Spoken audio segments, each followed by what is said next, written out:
Holly. I'm Leslie. And we would be dead.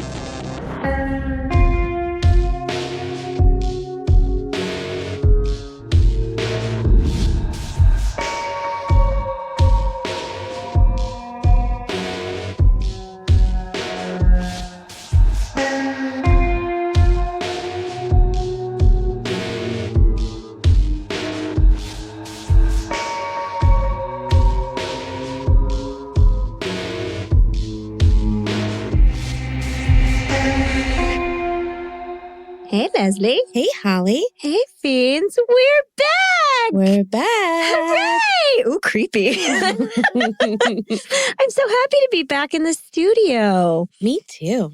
Since we have been absent for a minute, we actually do have a few things to talk about before we begin this time. Sure. It's not just going to be validation. Okay. I swear.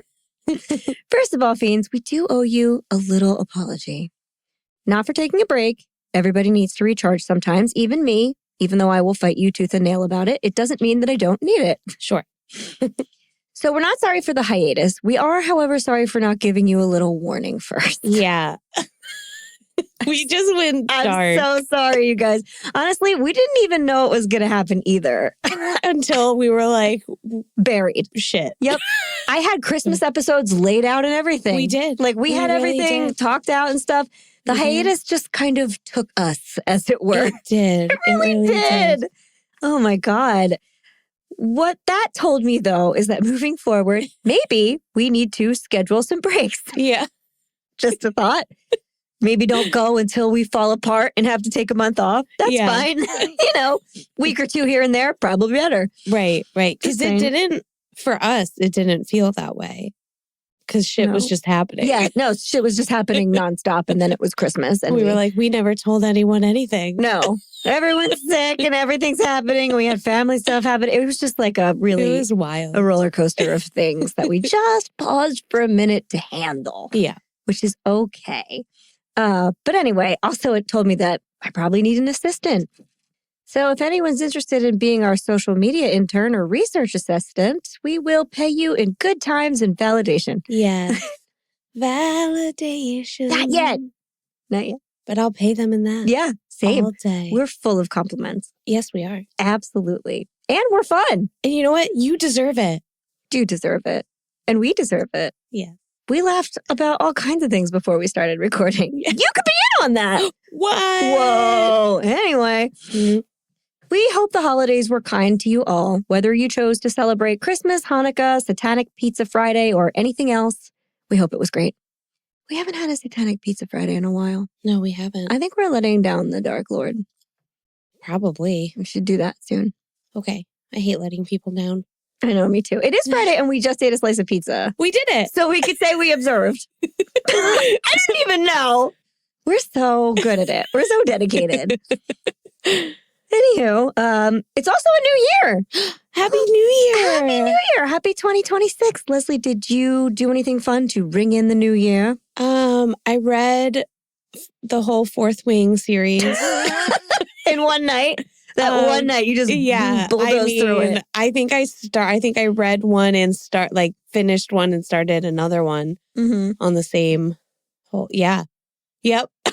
It was great. That sounds really fun. It was. Usually in this house, we play games and have a late night snack dinner where you get like lots of little things that you pick. And then we, light off some sparklers at midnight. But this year we did something different. What'd you do? We went to see a 10 p.m. showing of the Stranger Things series finale in a movie theater. So Holly and I also haven't really been talking other than about our illnesses. We've just been getting through it, man. I know. It's true. I didn't even know she went away. But I know. I also went to Disney World. Yeah, I was like, hey, where are you? Whoops. We're not recording this week, so. I know. No, but I saw those pictures. That's so cool. That must have been really fun. It really actually was. And it seems like such a little thing, but to be with a bunch of people that like the same thing in the same room, and it's kind of like a once in a lifetime thing that you're going to get to see. It was neat. Yeah. And everybody in our theater was rowdy as hell. It was so, in a good way. Yeah. So when something happened, they were cheering or gasping. Oh, so fun. Yeah, it was awesome. It was really, everything that you want. Being able to react live with a group of highly invested people, something I recommend to everyone. Yeah.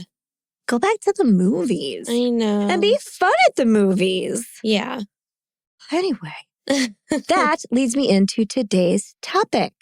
In the next few episodes, we will explore the real-life events and wild conspiracy theories that inspired the Netflix hit Stranger Things. Ooh. Yeah, fun, right? Usually a period-specific sci-fi series would not really be a wealth of usable information for us, but in this case, I was very surprised to discover that it was. Yeah. I pitched this to Leslie and I was like, you have to sit down. You're not going to believe it. Because the thing with this series, and I'll address whether you've watched it or not in a minute. The thing with it is there are some things where you're watching it, you're like, oh yeah, that's this. That's like the satanic panic. I recognize that. Oh, this is this thing that happened in like the 70s. I get that. You don't think there's like a whole other layer of bananas bullshit that you didn't know about. Yeah. Yeah. Surprise! I know. This one was wild. It's super wild. So buckle up, gang, and strap on your tinfoil hats if you're so inclined, because you're in for a wild ride for the next few weeks. Because this will be a multi-episode series. Yeah. Yay. We'll be covering lots of topics, including FBI-sponsored telekinesis research, government mind control attempts, a military base with a giant radar tower on the roof and a labyrinth of tunnels under the floorboards, a girl who could move things with her mind, the satanic panic's near inexplicable link to Dungeons and Dragons for some reason, and more. And I only listed the stories that are based in the truth. So just imagine how nuts the theories must be. Yeah. Please be advised that you do not need to have seen Stranger Things, the series, the Broadway show connected to it, or anything else in between to understand or appreciate any of the things we are going to talk about at all. Our content will not be plot-driven. We really just love a theme. Yeah. It was just fun to get like an inspiration. And also, I must have missed that there was a Broadway play. There is. I know, like a whole musical, you said? It's not a musical. Oh, it's not a just musical. play. Okay. I mean, they sing a little bit in it, but it's like a play with music. I gotcha. It's cool. I recommend it. I haven't seen it, but I had to read all about it because if I don't know things that happen in the show, I feel mad. Sure. And they do tie it in. And I hope to go. Yeah. Maybe we should have a field trip. We should go. Another patron. Guys. Another patron field trip. Yeah, there you go. But anyway, this Our assistant can put it together. Where are they? Yes. Get over here. You're beautiful. Here. You look nice You're today. So pretty. We think you're very smart. You smart. You smell good. Kind. You is important. That could be you. Just That's saying. you. I'm just saying. Anyway. So if you are a fan, however, of the show, you're in for an extra good time. Yes. Because you will spend these episodes going, oh my God, a lot of times. So that's fun. The content we're about to spill through, though, is pretty maddening. The things I have spent the past couple of weeks researching have not only put me on probably 5 or 6 lists, but also required the kind of mental gymnastics that left me downright frazzled. And when I feel frazzled, I also look frazzled. My hair is frizzy. My under eye circles have under eye circles. I'm just a mess. Sure. This is not how I planned on starting out the new year. No, and you just went on vacation. I did. But to be fair, I went on a theme park vacation. Sure. And I defy you to come back recharged from one of those. Worth it? Yes. Super fun? Yes. Restful? No. No. How are you faring in the beginning of this 2026, Leslie? Are you just perfect and glowing? Not great. I'm on Dayquil. But fun fact, for the first 2 days, I accidentally was taking NyQuil the whole day. Leslie, it's a different color. I know, but I tried a different one. It was a NyQuil with honey. And so the coloring was the same as the day and the night. That's unfair. I wasn't going to get it. And then I went back to the aisle and I decided I'm going to get that one. And I just grabbed it and I wasn't thinking. And then I didn't realize for a day and a half that I was messed up. I was like, why am I so tired? And I was drinking coffee and also this tea. It was just competing with the NyQuil. And I was also drinking this tea that I had made that had lemon balm in it, which is like a sedative as well. So I was just, John Luckle, thank God for my husband, because he was just like, you go sleep. Like, wow, you're really out of it. I was like, I am just not doing well. I can't keep my eyes open. because I was... Leslie was wandering through her own Valley of the Dolls experience. And then uppers, downers, uppers, downers. And then finally, like right before I went to go to the library to do some writing for this, I was just like, okay, I'm going to take my Dayquil. And I like finally looked at the bottle and I was like, oh no.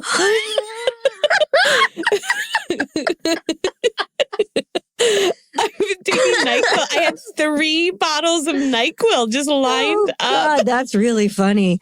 Oh, no. I have to admit, though, sometimes when I'm sick and I can just be in my bed, I will take NyQuil during the day and just go to sleep. Yeah. I guess it worked out. Like on my actual birthday this year, wherein I was so sick I couldn't do a single thing. Yeah. Good times. So we're not doing great, you guys. Nope. Not great. We're getting it. We're getting back. We're crawling back out of the gutter. And I've tried everything I can think of. We're crawling from the upside down. We are. There you go. We're trying to get out of the upside down. We sure are. Real hard. That's a hard truth for us. And I've tried everything I can think of to bring a little color back into my cheeks, but nothing seems to work. I feel like I'm all out of options, unless, well, don't tell anyone, but I have heard whispers of a super secret, fast-working ingredient as of late that may be able to cure all of our problems at once. Okay. And I hate work, and that sounds great. What do you think? Yeah. Yes. Yeah. For real. I've heard that all we need are just a few precious drops of validation. A hill worth dying on. I didn't know you were going to be Vecna. But that was very appropriate. I didn't know either. I just thought of it. Oh, God. He came through me. He really did. Wow. Ugh, maybe you are in the upside down. Maybe I'm like Will. Maybe you are. But best of all, our fiends can give us that super secret ingredient. Oh, man. You did me in. Totally free of charge.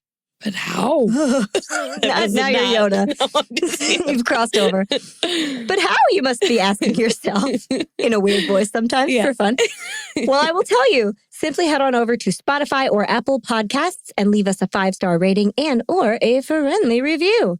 It really is the only way to move this podcast forward. Ratings and reviews equal attention. Attention equals support. And support equals more and better content for all of you. But if you just can't wait for more We Would Be Dead in your life, don't worry. You don't have to. You can support us over on Patreon. Oh, you got healed. Yeah, wow. It's beautiful.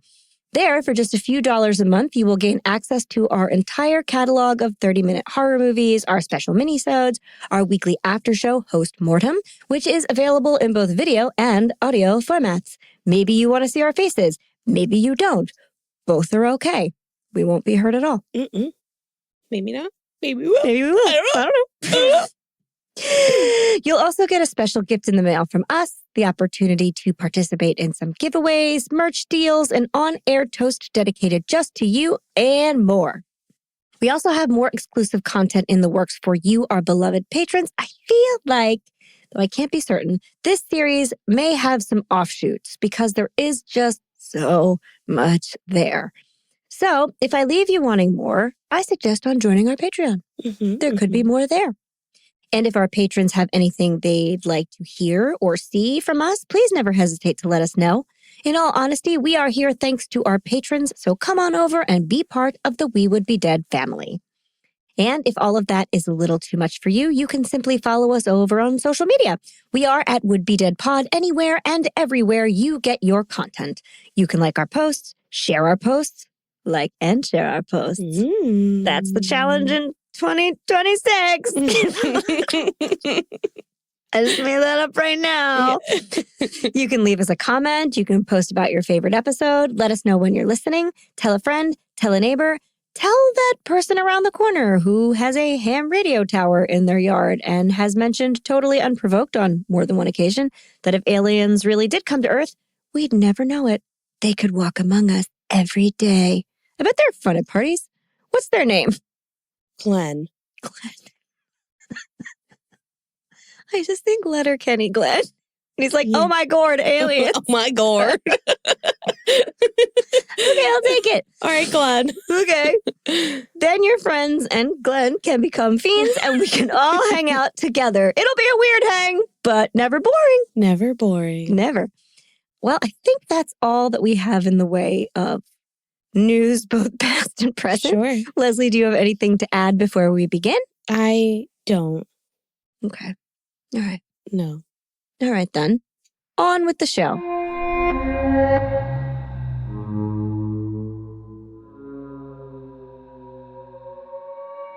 Now, I would not dream of beginning this whole series with a lengthy, accurate recap of Stranger Things. You can watch it if you want to. But for those of you who didn't and don't want to, I do feel responsible to give you just a little bit of a debriefing. Wouldn't you agree? Sure. Just like a little bit. So the show itself takes place in the fictional small town of Hawkins, Indiana from 1983 to 1987. That's when I said period show. That's what I mean, with a little touch of 1989 thrown in at the end. It's painful that a period show took place during what was my childhood, but it's true. That's fine. Hawkins is a very isolated, self-contained, middle-of-the-country, slightly rural town. There are all the 80s staples in it, like Radio Shack and 7-Eleven, but none of the rich 16 candles, Christmas vacation style suburban trappings. This is important. It will come back. The show tells you the story of a group of Dungeons and Dragons playing, science-loving, hyper-intelligent kids. They're so smart. They are. They know math that I never learned. They're just so smart. They're like 13, and I'm they're not smart so enough to talk about how smart they are. I have to talk about some of the stuff they talk about this episode, and it was painful. I gotta say. And these hyper-intelligent kids discover a little girl in the woods with a buzz cut, zero social skills, limited language, and telekinetic powers. Ooh, yay. Yeah, she doesn't even have a name, just a number, 11, that's tattooed on her wrist. And if you don't know any of those things, you have lived in a cave in the woods. Naturally, they take this little buzzcut girl in immediately and hide her in a blanket fort in the basement. Very kid-like, super fun. The kids and their merry band of occasionally useful adults, which is thematically very 80s, discover that dangerous military experiments have been happening under the centrally located Hawkins Lab, a sinister-looking building with a giant radar dish. Basically, they're just trying to make kids with superpowers through the use of interdimensional portals just one interdimensional portal full of terrifying monsters. It's fun. It is. Yeah. There's a lot of government mind control attempts using drugs and hypnosis. The D&D science smart kids solve a lot of puzzles with their D&D smart science kid knowledge, which of course invites some satanic panic shenanigans. And the whole thing is steeped heavily in picture perfect 80s pop culture and atmosphere. I think that covers enough for you guys right now. Anything else you need to know, I will mention as we go along, but again, not necessary. And just a side note, the show looks like the real 80s. You know, when everything was brown. Yes. Yeah. The neon colors did not enter the chat until 1985. And I don't think enough people realize that. Also, the kids in the cast really did look like kids you might have known. Well, if you're really old like me. They had kitchen counter haircuts and clothes that were well worn. And here's a fun fact. The 80s small town setting and costumes on the show were so hyper realistic that they confused modern kids at first. They were like, that is not what the 80s were like. My kids were like, what is this garbage? They really, kids really only have the cartoon version of the 80s in their heads and whatever ancient artifacts their parents have shown them in their heads. That's all they have. So it's all just slap bracelets, Transformers, and Gem and the holograms dancing around up there. Yeah. And then they see these kids in brown jackets with bowl cuts. I guess we're going to play in the woods. And they're very confused. Right. Which is so funny. I think it's so very funny. Yeah, that's just it felt so homey to us. Yeah, to me, I was like, yeah, that's it. Yep. 100% true. And my kids were like, what is this? Is it secretly a really long time ago? That's not the 80s. The 80s were fluorescent and tubular. I was like, no. No tubulars. That was the 90s, babe. Okay. Also, I can't tell you how many items in Holly Wheeler's bedroom I actually still own. Yeah.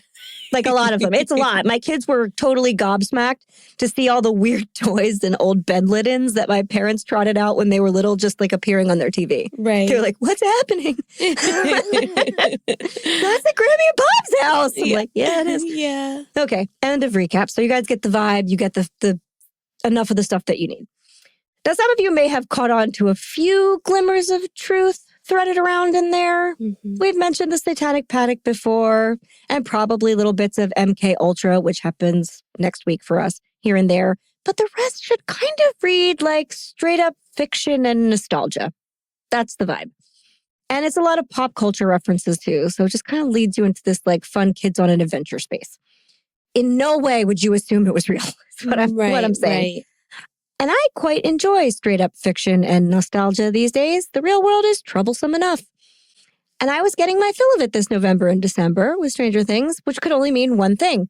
My algorithm got completely taken over by Stranger Things stuff. It just served me up all of it constantly because when you like something nowadays, all of your devices immediately become that one aunt that bought you exclusively pony-themed gifts for 25 years because when you were 6, one time you mentioned that like, hey, I like ponies. Yeah. Yeah. That's cute. That's it. They're like, forever. That's all you get. That's what my algorithm feels like sometimes. A lot of the content that it was giving me was like crazy fan-driven theories. There were also like interviews and a lot of youths complaining about how kids could not have possibly been that unsupervised in the 80s and that a 20-year-old high school senior was completely impossible. I told you, the real 80s weirded them out and they didn't get it. I saw both the things. I was like, yeah. Yeah. Absolutely. Yep, that's it. You don't think there were like kids that stayed back a couple years? We left a child behind. Like we did. We sure did. All the time. That was until the 90s. Yeah, I'm sorry. No, isn't it like, I have it in the next episode. The fact is like that it was disturbingly late. It's like 2002 that no child left behind. Well, because it was like Hillary Clinton, right? That was like... They're like, we gotta get those kids caught up. We gotta do something about it. Yeah, no, in the 80s, we didn't give a shit. Yeah. But don't worry, we'll circle back around to all of that in the next couple episodes. And it wasn't till, what year was it when they were like, do you know where your children are? Oh, that was disturbingly late too. That was in the 80s, but it was like well into them. But it was like, it's 10 p.m. Do you know where your children definitely are? was. Because they didn't. No, they absolutely did not. Nope, not. We were just like free to do stuff. Yeah. And everyone was like, they'll be fine. Yeah. I love parts of the show too where like the parents will ask each other, like, have you seen the kids? And the other parent will be like, I don't know. They were at so-and-so's house a little while ago. They're fine. And a little while ago was like 2 days ago. Yeah. Yeah. Modern kids were like, that didn't happen. Yes, it did. Anyway, eventually frustrated that I didn't like any of its gifts so far, my phone began to serve me content about the original version of the show. So it got a little more niche. Mm-hmm. It learned a little bit. Apparently, during the show's inception, the show was a limited series that was simply called Montauk, like the town. Because, spoiler alert, that's where it originally took place. Mm-hmm. In the 80s, it still took place in the 80s, I should say, but it was centered around a local military base instead of a lab called Camp Hero, where deep within the basement, secret experiments in telekinesis were conducted by the United States government on children. Whoa. Specifically, one girl who could move things with her mind and manages one rainy night to escape. Okay. That sounds pretty much the same. It's like a little bit different, but not that different, right? And I don't blame them for changing the name of this fictional lab because Camp Hero. Right, that would have been real corny. That's nuts. It sounds like something ripped out of the pages of an off-brand, like Christian-centric comic book. Yeah. Guys, we're going to have a nice time at Camp Hero. We'll play games. Come on, man, do better. But then, one day, I came across an article where someone was sharing details about their own personal visit to Camp Hero. I'm sorry, what? I know. And it was not a kid or a person like in a tinfoil hat shouting into the abyss or a super fan making a like funny, like, I don't know, react video or something. Mm-hmm. It was a person who had taken photos while walking around one of the eeriest places I have ever seen, and they were doing so in broad daylight. And there are videos too, and they were very real, like definitely real. And all this content showed an abandoned, overgrown military base with an enormous radar dish on the roof and doors carved into the side of a hill that led to underground tunnels. Wow. And at the end of the piece, if that wasn't enough, was a link from the New York State Parks, Recreation, and Historic Preservation Department for more information on planning your trip to Camp Hero State Park. Whoa. Apparently, this place is real as fuck and you can camp there. And we just didn't realize. Nope. It's like not so at all. Close to us. Yeah, it's not far. And it is like not unfamous. It just flew under the radar. Oh, yeah. Yep. So I was like, okay, I have to keep clicking. What does the Parks Department tell me about this? Yeah. Tell us, Leslie Knope. I know. I was like, Parks Department. As it turns out, Camp Hero State Park is a 754-acre state park located on Montauk Point in New York State. And it is super real. The park occupies a portion of the former Montauk Air Force Station. And sure enough, the main building with the giant radar tower looks an awful lot like the Hawkins lab. It's like actually just there. Big concrete building. The dish is still there. Wild. Yeah, because it's like a giant piece of equipment they just never took down. They're like, that's going to take more effort than it's worth. That's big. We'll let time take care of that. This will be creepy in like 20 years. I don't know. And I can see why Montauk might have been an ideal destination for someone to set their creepy kid adventure show in that took place in the 80s. It is, of course, a tourist destination now, but it still features rather austere and chilling landscapes in places. There's like a lighthouse out on like a little outcropping of rocks and stuff. The coastline has beaches, but then it's like kind of rugged and full of like grass. And I mean, like, it does have a certain look to it. And lots of movies and documentaries have been filmed there. Perhaps most famously, the character Quint from the movie Jaws, played by Robert Shaw, was based on Frank Mundus, a shark hunter from Montauk. Oh. There you go. He's just boating around those scary waters, killing sharks. The New York coastal hamlet actually houses 6 state parks, which means it's pretty woodsy if you have 6 official state parks, and is known for its fishing. It's like a fishing community. And the whole place does really still have kind of a sparse and salty vibe.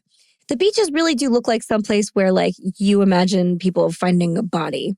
You know, when you watch like a Netflix documentary and they show a blurry stock footage of like, oh, a body washed up on this beach. It looks like that beach. Yeah, there's a lot of documentaries taking place there.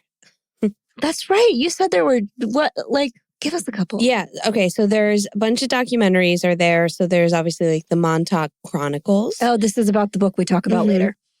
There's Leave the World Behind. I don't know if that's a documentary. I'm sorry. But Cocaine Cowboys was there in 1979. Fun. That was about drug smuggling. I mean, of course. Then there were some other, so they did use beach scenes in Eternal Sunshine of the Spotless Mind. Another like Uncanny Valley type movie. Yeah, exactly. Something's Gotta Give used some of their, so that's set in the Hamptons, but they used like Montauk as like the beaches, I guess, for that. Probably because they're not as crowded or something. Maybe. I don't know. And then that more recent movie, No Hard Feelings, that's set completely in Montauk. Like that's where they are, is in Montauk. Okay. But yeah, there's a whole bunch of like weird stuff there. They do have like an austere vibe to their beaches. Like the Jersey Shore beaches all have like a Ferris wheel in the background or like a promenade or a boardwalk. And you can see like life. This really does have a very nature-oriented look to it.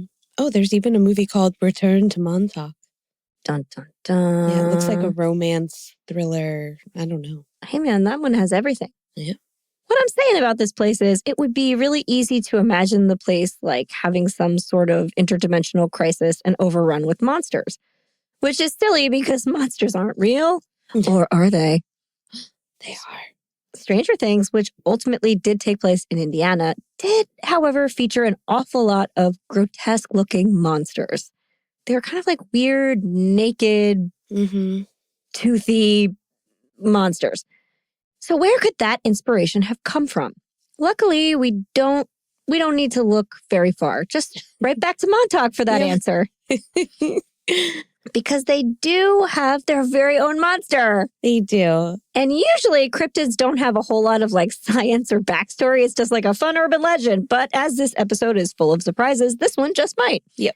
So Leslie, would you like to tell us about the Montauk monster? Sure. The Demogorgon. Kind of. I don't know. It does have like weird toothy I face know, and like the second that there was this connection, I was like, wow, they are good. I get this now. Okay. All right. So on July 12th, 2008. It's a relatively new cryptid. Relatively Good new. for it. Yes. Very young. Something strange washed ashore at Ditch Plains Beach in Montauk, New York. It was discovered by a woman named Jenna Hewitt. So we actually have like a name. We have like a source because this was new. And this Yeah, this like never happens. happened. I know. I've seen pictures. I know. It is gross and the weird. pictures when they came around. So Jenna, who was walking along the beach with friends when they noticed what looked like a small, hairless body partially buried in the sand. At first, they couldn't identify it. It's so gross. It is. And it's gray. Just to be Demogorgon fair, it's gray. It's gray, and it looks like several things put together. It really does. It's kind of pointy in places. Because you're like, it's a dog. It's a bird. Nope. Nope. None of that. So it had pale, tight skin, no fur, a long snout that almost looked beak-like, visible sharp teeth, clawed limbs, and a thin tail. Hewitt later told local news outlets that it didn't resemble any animal she was familiar with. She described it as looking like something out of a science experiment, which objectively is not what you want to say to the reporter unless you're prepared for what happens next. So photos were taken, and those photos made it online almost immediately. Of course. And very quickly, the internet gave it the name the Montauk Monster. Well done. Alliteration. We love it. Now, flip it upside down. Wicked Witch. Ooh. Just saying. Now, here's a detail that often gets glossed over. According to Hewitt, while the group was still on the beach, a local man approached them. He told them that he believed the animal was a raccoon or something similar. And he said he was going to take it and bury it in his backyard. No! And that's exactly what happened. I hate that. The body was that removed. That guy was like, I'm going to take this. Yeah.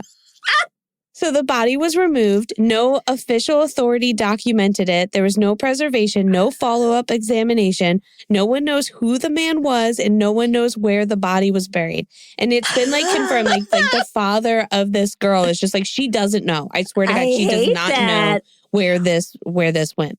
But there are ample pictures of it, and they are actual photos. So basically everything that's going to be now researched upon is just the photos, because the whole thing's gone, the whole species. Some guy was like, I'm just going to take it real quick. It's fine. So the physical evidence of the Montauk Monster disappeared within hours of being discovered.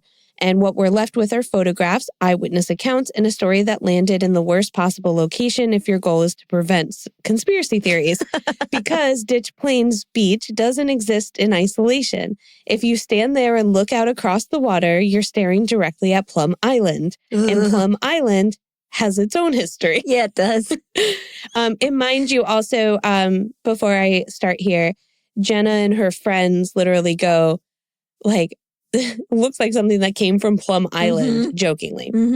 Okay, so Plum Island sits just off the coast of Long Island, separated by strong tidal currents and positioned so prevailing winds generally blow away from the mainland. Officially, that's why it was chosen. Its function was like a natural quarantine zone. That's so weird. Yeah, isn't that strange? Yeah. It's cool that it can do that. Cool. Unofficially, conspiracy theorists. So this may or may not be true. This could be true or not true. I don't know. Everything. Conspiracy theorists would say it was chosen because if something went wrong, it wouldn't immediately reach the public. Terrible. That's a terrible qualifier to have. Yeah. For much of the 20th century, Plum Island housed the Plum Island Animal Disease Center, a federal research facility studying highly contagious foreign livestock diseases, foot and mouth disease, African swine fever, things that could cripple U.S. agriculture if released. Man, I did not know we had an island of sick animals until I looked this up. And I was like, that's... Oh, I mean, we have an island of everything. That's like the island of Dr. Moreau. It is a nightmare. The island was closed to the public. Access was restricted. Researchers lived on site. Oh, can you imagine being someone who lived there? They were sick constantly. Yeah. They had boils nonstop. Photography was limited. Of course it was. And statements were sparse and technical. It's just bald, foaming animals all the time. Not good. It operated on a trust us model.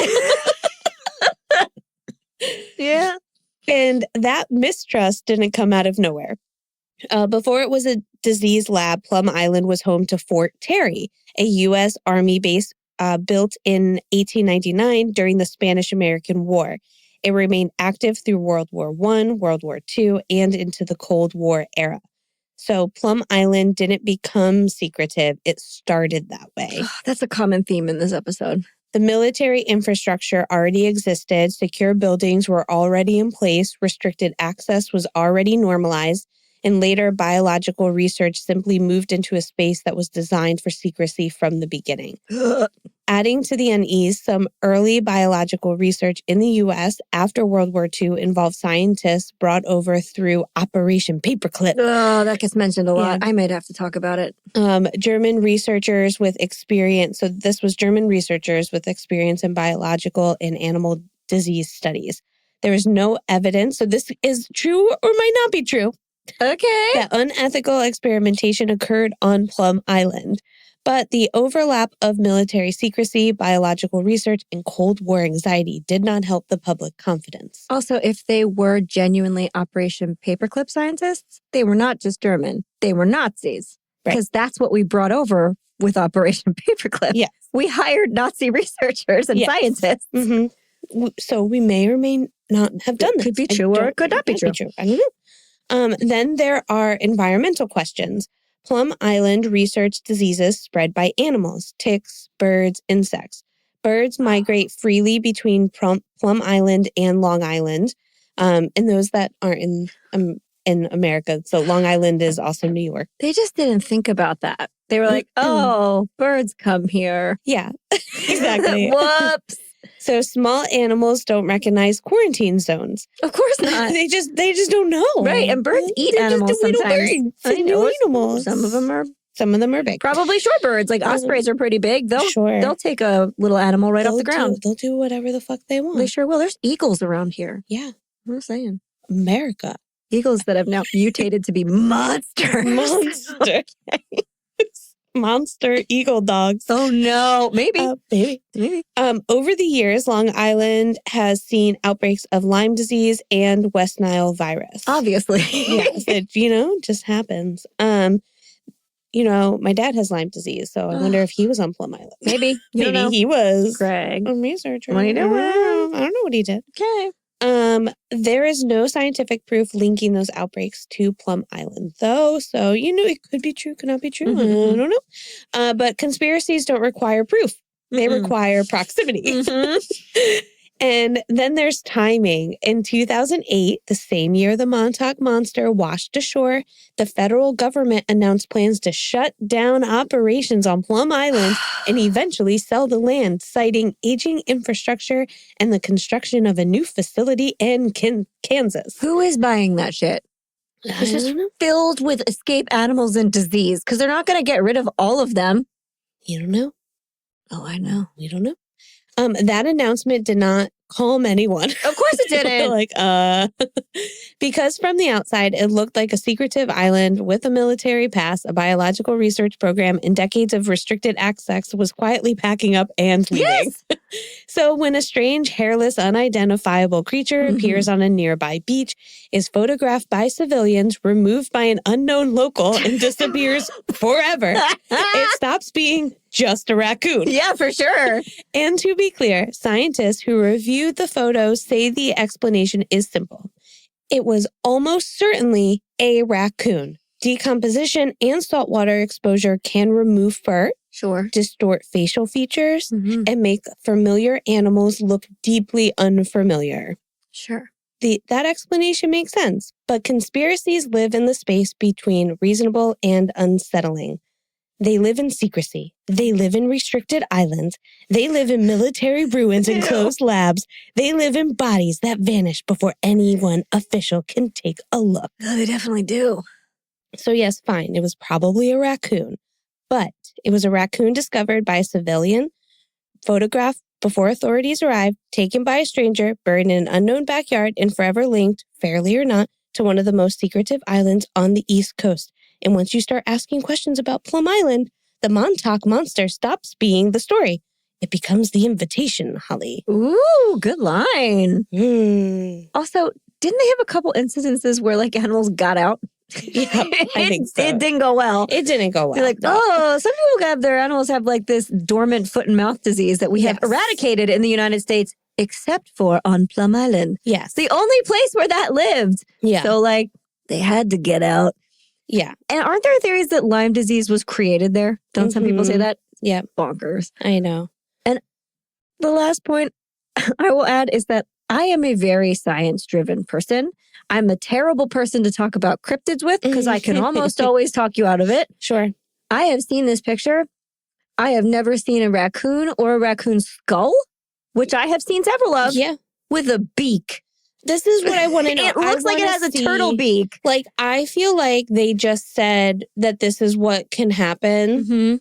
But then they showed, I didn't see any pictures lining it up. Like, here's all the other times that it happened. Nope, never before. We know this happens because here's exactly what a raccoon that's been washed ashore looks like. If you want to see what a raccoon without its hair looks like, look up a raccoon with mange. They are mostly naked and people think they're monsters all the time. Yeah. They don't look like that, though. Yeah. This thing looks like it has a pointed beak.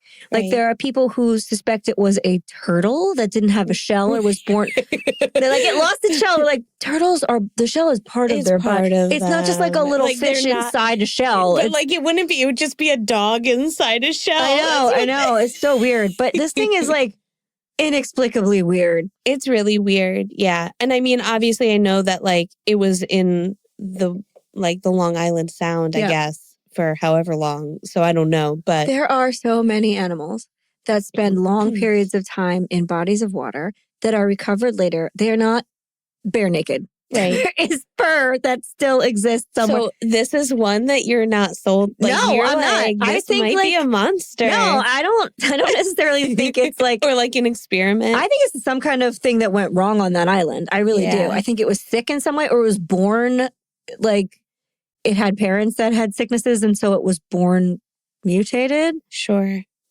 Because, sickness while an animal is pregnant can interfere with its offspring. Yeah. So that's, my thought was... like a Rosemary's Baby kind of thing. Yeah. A satanically possessed raccoon turtle. That's what it was. Yep. Yeah, you got it right. Raccoon turtle dog. I'm just not convinced that it was a marinated raccoon. Nickelodeon cartoon. Turtle dog. Oh, no. But I will leave you on this. We will post photos of the Montauk Monster, obviously, and a Stranger Things Demogorgon, which is so ubiquitous that even if you don't watch, you've probably seen it. Yeah. And when its face petals are closed, they do look similar. Does. It looks like a little tiny one. Well, even like, because they run like the dogs. Yeah. I'm like, oh, wow. This monster is raccoon-sized. It is small. Yeah. And the Demogorgons are like man-sized or bigger. However, they do have similarities. Yeah. For sure. Yeah. Anywho, I am not. You found the one cryptid that I am not like, that was a pair of pants or a goat. Like, that was, I don't know what that was. Nope, that came from Plum Island. Some shit happened. Man, that came from like nasty nightmares. And they just packed up. They were like, all right, bye. See you later. And that guy was like from Plum Island. He was like, I got to take this, bye. Sure. He was just like, on the beach, like he was like searching for gold coins. And he had his like headphones on, like listening. He burnt that shit in a fireplace later that night. Pretending with his like magnet. That's whatever bonkers. That is. Also, I love a story about a cryptid that comes from a woman named Jenna Hewitt. They're all like, an ancient man named Jebediah found this in the woods. No, this is Jenna. She Jenna was and her friends taking a walk on the beach. Okay, walking with her friends on the beach. Ruined her day with the naked raccoon dog turtle. Worst. And then just some guy, and she's just like a teenager, and she was probably just like, yeah, cool, man, whatever, like, take it. If that guy wasn't like the harbinger from Cabin in the Woods, where he's like real cryptic, like, give me the animal and I'll take it away. I don't want it. If I was her, I would have been like, and then this guy in a black suit. He was like scraggly beard. He had one cloudy eye. Yeah. You got to make him something better. You got to make it something. That's how you know she was genuinely put off, because she didn't make it. Yeah. She was like, here's a picture. This guy here's was what just happened. Like, it's a raccoon. I'll bury it in my backyard. Frills. Bye. Yeah, that's but how then you she know doesn't know where he took it. That's also like, don't do that. Don't let that guy take it away. Yeah. Call somebody. Oh, anyway. Oh, Lord, I could talk about that one all day. That was just a taste of the fun we have in store for you. So, back to Camp Hero. We're still in Montauk. If you happen to Google Camp Hero, like I did immediately, on most websites that you find its name, you'll be met with like I don't know, 3 half-hearted facts about it, and then introduced right away to a conspiracy theory referred to as the Montauk Project. Oh. Sinister, right? Yes. That's what all those Montauk documentaries and films are about. Yeah. Now, at first glance, the theory is presented like this. Quote, the Montauk Project was a series of United States government projects conducted at Camp Hero in Montauk, New York, for the purpose of developing psychological warfare techniques and exotic research, including, but not limited to, human telekinesis, the exploration of different dimensions, and time travel. Oh. I know. And if you don't dip out right away at that point, you will be rewarded by being launched down a rabbit hole into stories of the government kidnapping children and homeless people in the middle of the night and holding them in tunnels underneath Camp Hero, where they all underwent torturous training and procedures and were exposed to various substances, electromagnetic radiation generated by the radar dish, hypnosis techniques, and then they saw monsters that were released via a portal into another dimension or planet. Or time, dealer's choice. Sound familiar yet? Yes. Yeah, very much so, right? Now, before anyone starts screaming, rip off, let me be crystal clear. These topics are as ubiquitous as they are far-reaching. Yeah. They are urban legends, essentially. The Duffer Brothers didn't steal anything. What they made was wholly original, but it was undeniably anchored in this stuff. Yeah. It's like somebody making a series about Area 51. So many people do it, and it's fine. Okay? Okay. Back to the Montauk Project websites. There are a lot. None of them are the same. The stories therein are usually accompanied by old-timey lab photos. They look kind of stock. They're like antique got people in lab coats tied with ties doing things. And then there's also some more medical-ish photos, images of kids hooked up to a cap with what looks like electrodes in it. I don't remember the name of it. It looks like the thing when you take your ADHD screening that tracks your brain waves while you watch TV. Harmless, but that's what it looks like. There are also images of kids being hypnotized by like a spinning wheel, like the cartoon kind. It's like a black and white Beetlejuice style wheel. They have pictures of kids using Zener cards, and I will explain Zener cards next week. They are like a game of memory that assumes you're psychic. And also images of kids intently focusing on objects that they appear to be trying to move with their mind. Objects like a can. And all of those things are spliced in with images that are like archival photos of Camp Hero. They're real black and white photos. Totally true. It's pretty convincing though, right? Yeah. Well, if not convincing, then at least it's shocking or disturbing or haunting. And that's enough to get a lot of people hooked. That's really all you need. But what I wanted to know was, where did all this come from? I mean, we talked about Plum Island, so there's got to be some other crazy shit. Sure. Tales of the Montauk Project date back to the early 80s, which is not as far back as it should go. I was waiting for you to be like the early 1800s. No, it should go back much further than that. Just the 80s. It doesn't. Yep. I think specifically like 1984. Okay. A time when Camp Hero was no longer operational. And their odd path of terror specifically leads directly to a man named Preston Nichols. Real piece of work. Who claimed that he actually had repressed memories of working on a secret, horrifying project underground at Camp Hero that involved using children as test subjects. He talked about it so much that eventually a couple of other guys his age said that they remembered being abducted as children, and they had hazy, repressed memories of horrifying experience, which they eventually uncovered as adults, because the 80s loved nothing more than a repressed memory. Yeah. Loved it so much. Now, these stories gained a bit of an organic following. So it's the 80s. There's nobody online. They weren't on TV right away. I assume they talked on like radio shows and they went to conventions and stuff like that. And so that's they were adults in Yes. in the 80s. So Yes. this would have happened in the 70s. Uh-huh. Okay. Yeah. Well, don't worry. Preston has explanations Oh, for good. everything. Okay. Don't worry. And they appear to be the same age. Keep that in mind. Okay. So then in 1991, after they do this for a while, so again, you have to go to conventions and stuff to get a following. Preston and his colleague, who went by the pen name Peter Moon, decided to write some books. They were like, people have to know. Yeah.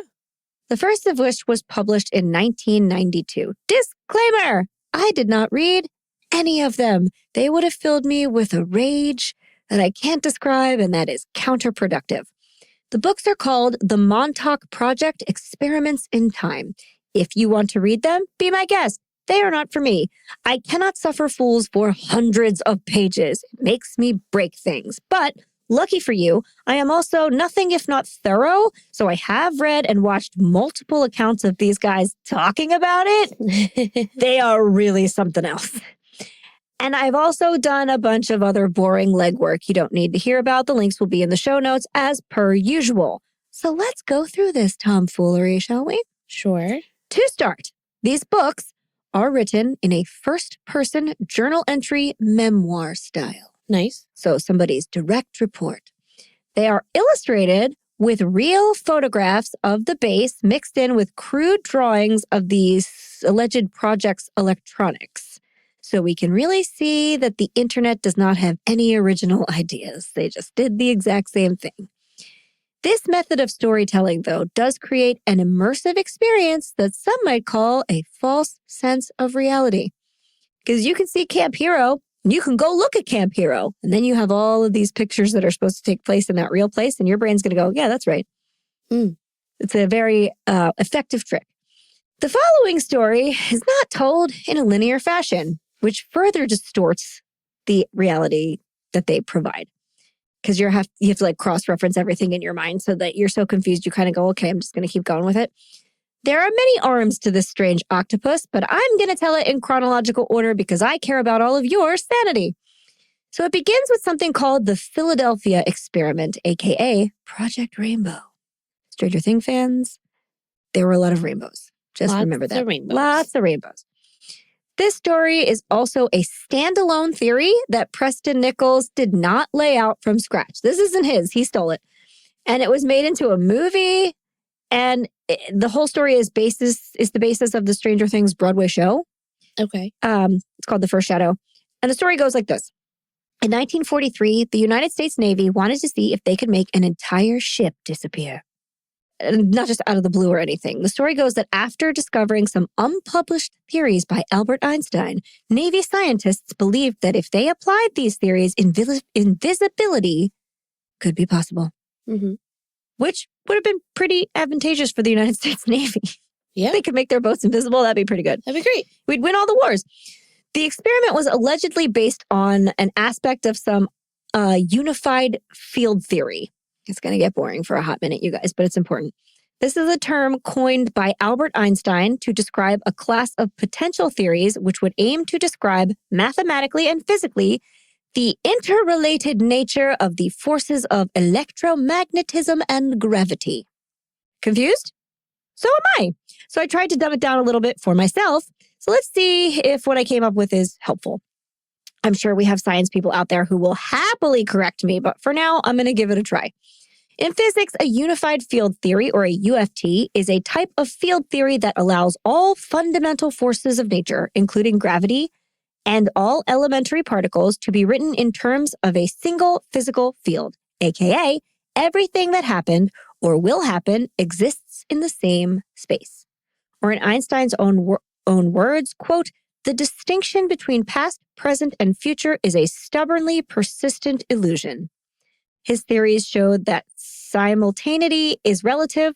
What is now for one observer isn't necessarily now for another, making time a dimension intertwined with space, forming space-time, not a universal fixed river. Cool. Also, like, space-time is a fun word. Space-time. Space-time. Good. Woof. And that is why people would rather just believe or not believe rather than trying to explain, like figure this out. They're like they're either dialed in or they're like, that's too much, I'm done. I'm going to go take a nap. I got to check out. I took the wrong quills today. I'm going to go to sleep. And the theories are dense.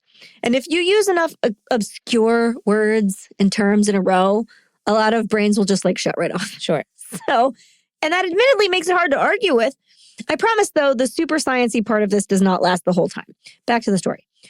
Quote, according to some accounts, unspecified researchers thought that a theory of this type would enable using large electrical generators to bend light around an object via refraction. That's the kind of light bending that makes like an image through a bubble look Yeah. weird, or like makes glasses work. That's what refraction is. And in those same accounts, the Navy regarded this theory as something that could be of military value. Duh. And so they sponsored the experiment. This, by the way, is why it was referred to in some places as Project Rainbow. For what is a rainbow but, you guessed it, refracted light. And so, sometime around October 28th, 1943, yes, that is the best we can do, sometime around then, the United States Navy set to making the USS Eldridge disappear from the Philadelphia Naval Shipyard and then simply reappear moments later. This happened in Philadelphia. Right. I don't know about it. This is local history for us. I don't know about this. Did you? This sounds familiar. Yeah. Well, it was a lot of movies and stuff, but I still hadn't heard of it. Now, according to allegedly eyewitnesses on the surrounding ships in Philadelphia and crew members from the Eldridge, they actually were able to achieve this. Yeah. But it was anything but simple, and something went horribly wrong. What happened? Yeah. For a couple minutes, the Eldridge and its crew were completely invisible in the naval shipyard, so just like disappeared. Some witnesses reported a greenish fog appeared in its place. Spooky, right? Yeah. During the time when the Eldridge wasn't visible in Philadelphia, apparently it briefly appeared in another harbor in Norfolk, Virginia, over 200 miles away. Wow. It had to go somewhere. Yep. It is claimed that the Eldridge sat for some time in plain view of men aboard the ship SS Andrew Farusith, whereupon the Eldridge vanished and then reappeared. So apparently there's an account that people on another ship saw this happen. Okay. And it reappeared at the site right where it had disappeared. So just like a flash. It was gone for like 2 minutes and then right back. Okay. Upon its return, however, the Eldridge and its crew were Wonky. altered, we'll say. Quote, many versions of the tale include descriptions of serious side effects for the crew, which puts it mildly. Some crew members were said to have been physically fused to bulkheads, like metal parts of the ship, while others suffered from mental disorders. Some rematerialized inside out, and still others vanished completely, never to be seen again. That's rough. Yeah, it didn't go well. It also claimed that the ship's crew may have been subjected to brainwashing afterwards to erase the disastrous experiment altogether. Yeah. I mean, that's a big failure. Yeah, it didn't go well. And universally, everybody, even the people that weren't inside out, were very ill. And like, just everything was thrown off. It didn't go well for anybody. Yeah. None of this would have happened, mind you, if the Navy was simply bending light to try and distort the image of the ship for onlookers in the shipyard. That's what they said they were going to do. That would never turn people inside out, nor would it make them appear somewhere else. It would just create an illusion that the ship wasn't there, like, with mirrors or something. Right. But that is not apparently what they did. Instead, according to this story, the field theory those scientists had chosen was that of the Einstein-Rosen bridge, which, to keep things connected, is a central mechanism of torment in Stranger Things. So what is that? I'm still not a physics person, but I can cut and paste, so here goes nothing. An Einstein-Rosen bridge is more commonly known as a wormhole, which is a theoretical shortcut through space-time, predicted by Einstein's theory of general relativity. Literally the worst person to talk about. I know, because I just want to say space-time. Space-time! So anyway, you're going through space-time, predicted by Einstein's theory of general relativity, connecting two distant points or even different universes or planets, but such structures are unstable and require exotic matter to stay open. Exotic matter is not matter in a leopard dress either. Ooh, sexy. I know, exotic. But rather it is hypothetical particles and states of matter that have not yet been encountered by us on Earth, but whose properties would be within the realm of mainstream physics if found to exist. And we don't have any of that. So these science guys in Philadelphia would have had to have found some somewhere and then kept it a secret for the rest of time. Not impossible, but kind of impossible. Like whatever material they had, it is suggested that it would have to come from like the center of the earth or another planet or be like a strange like altered gas or something. It's not just something you could find. But in theory, the Eldridge would have traveled through time and space, ended up in Norfolk, Virginia, and then retraced their steps back through the wormhole, zapping them right back into the Philadelphia harbor. So it would make it a pretty clean tunnel. And since no one in the U.S. has ever time traveled or gone to another dimension that we know of, it's difficult to say what kind of effects that would have on a human. Maybe our matter would be displaced enough to turn us inside out, which would be really gross. I mean, you kind of look like that gross bad guy from Stranger Things. Yep. Think about it. Again, we will have a picture for those of you who haven't seen it so that you can take a look. He looks inside out. Yes, he does. Weird, right?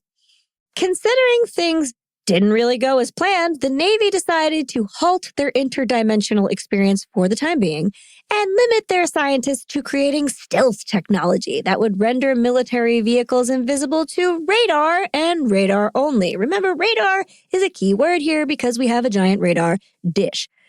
And they probably should have tried that first. Go big or go home, Holly. I guess so. Is there any proof that any of that ever happened? Absolutely not. But would there be? How did we ever get this story? I guess you're asking? It's real weird. Tell me. In 1955, a man named Carl Allen, who claimed to witness the Eldridge incident from a neighboring ship in Philadelphia, came out with this story. Carl. That's right, Carl. So, quote, the Philadelphia experiment was an alleged event claimed to have been witnessed by an ex-merchant mariner named Carl M. Allen at the United States Navy's Philadelphia Naval Shipyard in Philadelphia, PA, sometime around October 28, 1943. Allen described an experiment where the United States Navy attempted to make destroyer escort USS Eldridge disappear and the bizarre results that followed. The story surfaced in late 1959 when good old Carl sent a book full of handwritten annotations referring to the experiment of a U.S. Navy research organization, and a little later, a series of letters making further claims to a UFO author named Morris K. Jessup. And the book that was annotated was one of Morris K. Jessup's own books. So this Carl guy sent Morris Jessup his own book with a shit ton of notes in it, written in 3 different colors of ink. Okay. That sounds like something a crazy person would send you. Yeah. Carl Allen wasn't done with all that fun yet. Because, I mean, after he sent him the book, they corresponded for months about like planets and space monsters and dimensions. And then he was like, and also the Navy. Yeah. But he was a busy man, Carl Allen, super busy. So he also, at the same time, sent the same annotated book and copies of his letters with Morris K. Jessup to the United States Office for Naval Research in an anonymous package marked Happy Easter. I love it. Couldn't make it up if I tried. The Navy, of course, called in Morris K. Jessup right away because he's the only name on it. Yep. And he gave up Carl Allen like real fast. Yeah. They looked into everything, but there is no proof that a single thing good old Carl said ever happened. I mean, we can touch on how much we trust that later on and why. However, the Navy was like kind of tickled by the story. They were like, this is a fun read. Yeah. It's crazy, but it's a fun read. So the book with the annotations in 3 different color ink was copied and passed around a lot. Like they're like, I gotta copy this for my friends. So they made like mimeographs of it, and a lot of copies were made, and it was distributed around. That's hilarious. Yeah, exactly. So it's technically science fiction at this point, right? Yeah. Eventually, though, the book of course escaped the Navy confines and gained a wider distribution. Yeah. From there, the story was told and then retold again by other people. Some claiming that they themselves were on the Eldridge. Some of them said that they witnessed the event. Some were in Virginia, some were in Philadelphia. Books were written, and the edges of the story were smoothed out bit by bit until the whole thing became pretty shiny. And then from books, it turned into a movie aptly titled The Philadelphia Experiment, which was released in when? 1984. Which is right around the time our friend Preston Nichols started talking about his terrifying Camp Hero experience. That's such a coincidence. I mean, or it just jogged a memory. Could be. It didn't jog a memory because he started talking about his stuff first, and then he was like, also, it relates to this movie story. Oh, God. According to Preston, we're going to go back to him, back into the Montauk story. According to Preston, in the 1950s, which would be after the Philadelphia Project happened, the Project Rainbow scientists just couldn't let go of their strange interdimensional dreams. They had a taste of quantum physics magic and they wanted more. You can't send a whole ship into another dimension and then be like, well, I'll never do anything ever again. I'm done. I mean, I feel like I could because people came through it inside out, but like they were like, more, please. If they could make a ship jump around in space-time for a couple of minutes, what else could they do? Ooh. Yeah. According to Preston's version of the Philadelphia experiment, because of course he tells his own version of it, the USS Eldridge disappeared through the use of an electromagnetic bottle. Okay. Exotic matter could be literally fucking anything. In Stranger Things, it's like a lump of another universe. It's like, it could be literally anything. And Preston chose, I should say, a bottle. Sure. Great. Okay. I suppose that was the exotic matter they needed to make the wormhole appear. And apparently no further explanation is needed because he never explains it. He doesn't need to. Apparently not. It's his truth and he's going to stand on it. Yeah. And through some miracle of oversight, these scientists were also able to just like keep that bottle afterwards. Yeah. They were like, that's ours though, right? Okay. They were interested this time though in the psychological effects that the bottle had on the crew members. Because remember, they all came back like insane and inside out. They theorized that by using this bottle, they could create a weapon that induced schizophrenia in humans at the push of a button. Because at that point in time, nobody had a definition for any other mental disorder that made you lose touch with reality, and they were all schizophrenia. Sure. The United States Congress apparently turned it down because it was incredibly unethical. But the Department of Defense, which is not as ethical, wanted it. So they agreed to fund the experiment and any other project that the Project Rainbow team had kicking around with a cachet of United States $10 billion in Nazi gold that they had recovered from a train that was found by U.S. soldiers in a train tunnel in France. And then all the soldiers died in an explosion. So they just had the gold and no one was there to tell the story. That sounds familiar too. Mm-hmm. And also convenient. Yeah. And hang on to that because we did buy Nazi research and hire Nazi researchers. We did do that. And it was essentially just torture data that we couldn't really use much of. But for now, it's just Nazi train gold. Yeah. So there's that. Work after that, apparently, we're still living in the umbrella of the story.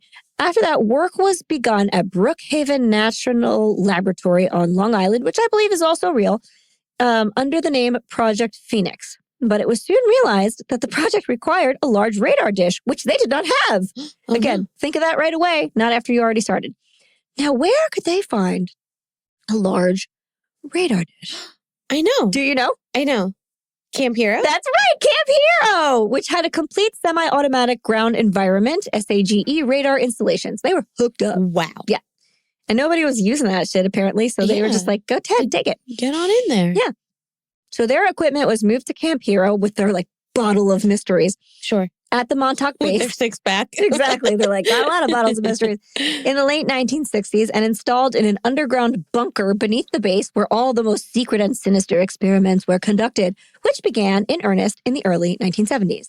So where do we get Preston Nichols? Well, it depends on which version of the story you read or hear. Because it is an ever-evolving hellscape of too many things at once. Because if he hears a weird theory and he didn't include it, he feels sad and left out and just tosses it on the pile. So I'm going to pick one. If you encounter another one, just know that there are also 110 at least more. And much like snowflakes, they're all different in their own way. Cute. Special. Allegedly, Preston Nichols was born in 1946 and acquired degrees in electrical engineering, psychology, and parapsychology, two fields that directly contradict one another. And after he graduated, it doesn't say where from. He just got them. Sometimes he says in Tampa, but not always. And after he graduated, he went into defense electronics. Not sure if that's a real topic. I didn't even bother to Google it because of his extreme intelligence and fortitude, obviously. Wait, what was it? Defense electronics. I thought it was like defense of electronics. My brain kept saying defense against the dark arts. That's not what it was, but it might as well be. Defense electronics. Go ahead, see if it's real. Okay. I didn't look this one up because I had so many other things to rabbit hole on this one. You keep going. I'll let you know. So after he allegedly graduated and went into defense electronics, because of his extreme intelligence and fortitude, he was recruited for the Mind Sciences Project in Montauk. Okay. Go ahead. Defense electronics are specialized high-performance electric systems and components for national security, enabling advanced capabilities in areas like command control, communications, computers, intelligence, surveillance, and reconnaissance. Okay, so that would absolutely make him an appropriate employee for like a military base with advanced electronic systems. Yeah. I'm sure he found that term in a pamphlet somewhere because there's absolutely nothing that says he did that. And it's also strange to get a degree in psychology, parapsychology, and electrical engineering. None of them are related. You'd have to get all three separately. But you know what? That's what he said. He's like, I can prove and disprove all of these things. They could be true or not true. Kind of an ongoing theme. Yeah. While he was at this place in Montauk working for Mind Sciences, he trained kidnapped boys to become telekinetic psychic warriors. That was his job. This was Preston's job? Mm-hmm. Okay. He did this through the use of the Montauk chair, a device that used subtle quantum fields to read a person's thoughts. Now, the chair, picture like a computer-style chair or something, but the arms have two vertical metal poles on it that look like you should hold on to them. I got it. Right? And then I watch a lot of sci-fi. Exactly. And then you would also have to put on a monitoring cap, which looks like the one I described before. So it's got like a lot of little electrical impulse readers. Yeah, it looks like you're going to dye your hair at home. Yeah, or take the fucking ADHD test where you watch a show and they see what your brain does. Yeah. Not very harmful, but it looks scary. Both my kids have done it. It looks scary. It's not. But that's what this little helmet looks like. And it is, he said that this thing would pick up the patient's thoughts and pass them through a bunch of radio receivers designed by Nikola Tesla himself. Okay. How very Frankenstein of them, because they think he's not dead. He lived and they kept him in the basement. Yep. Oh, God. So then after it goes through the Tesla coils, it would digitize these children's thoughts and turn them into computer code, which was then read by the giant radar tower, which would turn them into a real thing. Oh, like a 3D printer. But just everything's real in your brain. And that's not all they did in that lab, but that was Preston's job, which makes him look kind of bad. He looks kind of like an evil scientist, but don't worry, it was all a trick. Right. Because they either wiped his memories out daily Severance style, which allowed him to live some sort of double life, or they wiped them all out when he was finished his job to restart his life in the early 80s. There are equal measures of both of those theories out in the world. Okay. But don't try to find any real employment or educational records for Preston because they do not exist. No schools will claim him, nor has he ever mentioned exactly where he got this lengthy triple degree. Well, right. I mean, they're going to want to make him look crazy if this was happening. Wouldn't you be so proud and want to claim him if this incredibly intelligent, truth-seeking man went to your school? No, because the government probably is like, absolutely not. I wish he had been observant enough to say that, but he wasn't. So he just doesn't mention it ever. He doesn't say like, oh, they're concealing my facts. He just is like, I don't have to prove myself to you. I got these degrees. This can poor you? Man. You don't want to vouch for him, please. You really don't. He also says he look crazy, and he's getting crazier and crazier. Later, he also says that he punched out aliens, and like it's a bad scene. Anyway, pressing on. Preston, with his ever curious mind, in his normal non-mad scientist life, like the normal part of him, decided one night in 1984, of all years, whatever, to explore the ruins of Camp Hero. This place is not ruined, nor has it ever been. It still stands perfectly fine. But there are ruins. There he found his way, almost as though he knew where he was going, to an underground bunker, where he found abandoned equipment and data that was all left in place, as though all the people who worked there had left in a hurry. Ooh. Yes. While examining the data, Preston heard a scream. He turned around, and rushing into the room at top speed was a homeless man who ran to the bunker shouting nonsense about experiments and grabbed him by the shoulders to shake him, whatever. Worst of all, this man insisted that Preston had worked there himself. Whoa. I know. That really got him. With the aid of some psychics that he found on the side of the road or something, he uncovered his memories from the time he spent working in Montauk. And man, he really saw some shit while he did that. What kind of shit? Well, here is the wiki list. It made me go cross-eyed, so explaining it in any other way would be way too much. Believe me, I tried. So here is a condensed version of the events that these books lay out. Quote, experiments began in earnest in the early 1970s, and during this time, some or all of the following are claimed to have occurred at this site. The facility was expanded to as many as 12 levels and several hundred workers, without anyone in town noticing the tons of building materials or hundreds of workers required. Some reports have the facility extending under the town of Montauk itself. A theory that will find itself into Stranger Things as well. There's a lot of tunnel things going on. Next, homeless people were abducted and subjected to huge amounts of electromagnetic radiation. Few survived. We're not always great to homeless people, so I'm going to give him that one. Next, people had their psychic abilities, this is assuming they already had them, enhanced to the point where they could materialize objects out of thin air. Experiments were conducted in teleportation. A porthole in time was created, which allowed researchers to travel anywhere in time or space. This was developed into a stable time tunnel. I mean, it really snowballs as we keep going. Next, contact was made with alien extraterrestrials through the time tunnel, and technology was exchanged with them, which enhanced the project. This allowed broader access to hyperspace. No aliens, get the fuck out. Oh, man. An alien monster traveled through the time tunnel, destroyed equipment, and devoured researchers. Yeah, that's gonna happen. I know. It happened in the show. It happened on Plum Island, probably. It's going to happen. The tunnel was shut down and the creature was destroyed. Thank God. I know. Mind control experiments were conducted and runaway boys were abducted and brought out to the base where they underwent excruciating periods of both physical and mental torture in order to break their minds. Then their minds were reprogrammed. Many were supposedly killed during the process and buried on the site. On or about August 12th, 1983, the time travel project at Camp Hero interlocked in hyperspace with the original Project Rainbow in 1943. Why not? The USS Eldridge was drawn into hyperspace and trapped there. Two men, Al Bielek and Duncan Cameron, Duncan is a psychic, both claimed to have leapt from the deck of the Eldridge while it was in hyperspace and ended up after a period of severe disorientation at Camp Hero, miraculously in the year 1983.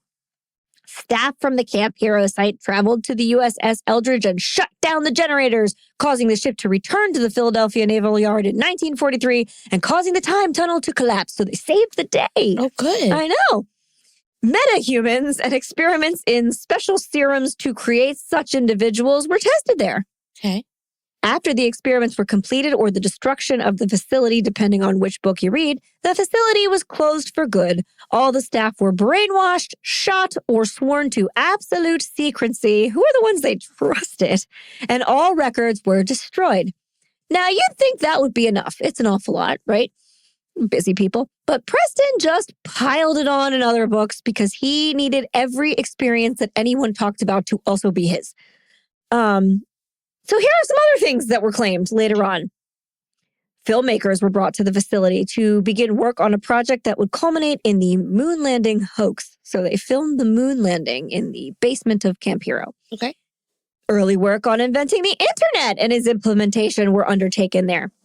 Nazi scientists from Operation Paperclip were involved in some of the experiments there. I mean, we definitely did hire a bunch of Nazi scientists, and we totally ignored the terrible things they did. Operation Paperclip is real and it is awful, and I have mentioned it 3 times now, so I probably have to talk about it next week. But I believe that one is possible. Experimental flying saucer aircraft prototypes were crafted there and shipped to other secret bases for testing. Fuck you! Get away from the aliens!